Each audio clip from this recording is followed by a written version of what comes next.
नमस्कार बच्चों, आज हम कक्षा 12वीं की पाठ्यपुस्तक आरोह भाग 2 के काव्यखंड के पाठ 4 कैमरे में बंद अपाहिज,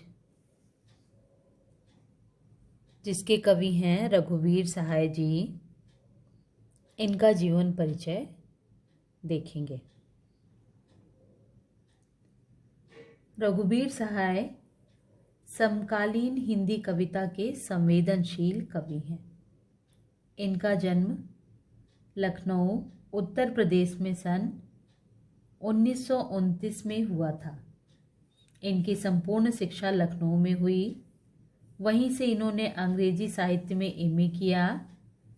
प्रारंभ में ये पेशे से पत्रकार थे। इन्होंने प्रतीक अखबार में सहायक संपादक के रूप में कार्य किया। फिर ये आकाशवाणी के समाचार विभाग में रहे। कुछ समय तक हैदराबाद से निकलने वाली पत्रिका कल्पना और उसके बाद दैनिक नवभारत टाइम्स तथा दिनमान से संबद्ध रहे। साहित्य सेवा के कारण इन्हें साहित्य अकादमी पुरस्कार से सम्मानित किया गया।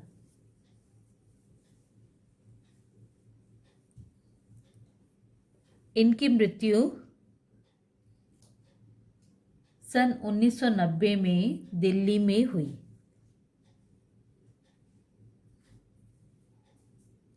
रघुवीर सहाय जी नई कविता के कवि हैं।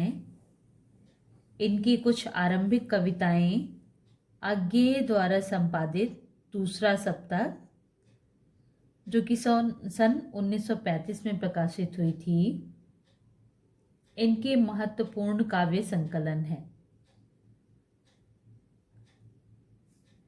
सीढ़ियों पर धूप में, आत्महत्या के विरुद्ध, हंसो हंसो जल्दी हंसो, लोग भूल गए हैं आदि। इनकी काव्यगत विशेषताएं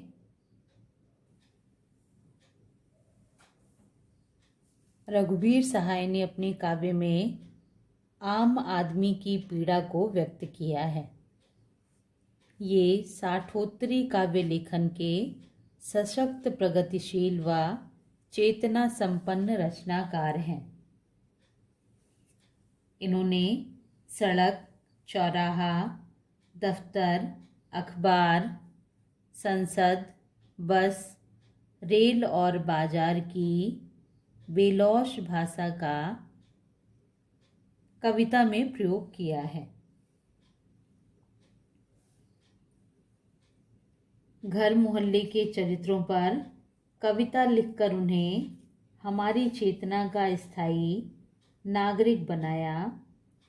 हत्या, लूटपाट, राजनीतिक भ्रष्टाचार और छल छद्म इनकी कविता में आकर खोजी पत्रकारिता की सनसनीखेज रपटे नहीं रह जाते। वे आत्मान्वेषण के माध्यम बन जाते हैं।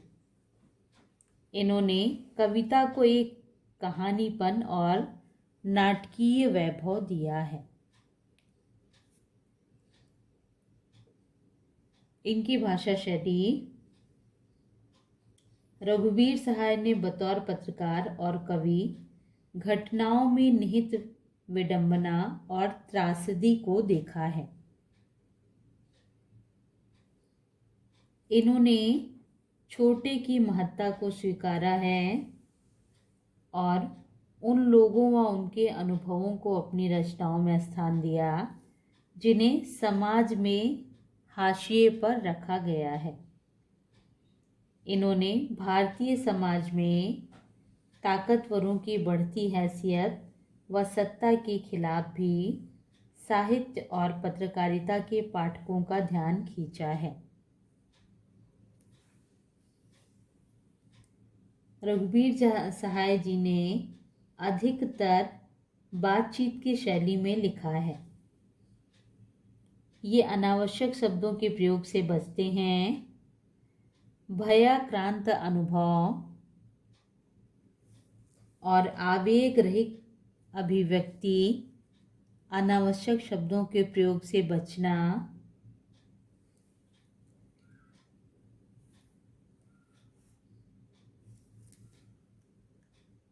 इनकी अन्यतम विशेषताएं हैं। इन्होंने कविताओं में अत्यंत साधारण तथा अनायासी प्रतीत होने वाली शैली में समाज की दारुण विडंबनाओं को व्यक्त किया है। साथ ही अपने काव्य में सीधी, सरल और सधी भाषा का प्रयोग किया है। अब हम अगली वीडियो में इनके द्वारा लिखित कविता कैमरे में बंद अपाहिज, उसको सरल भावार्थ एवं व्याख्या को समझेंगे।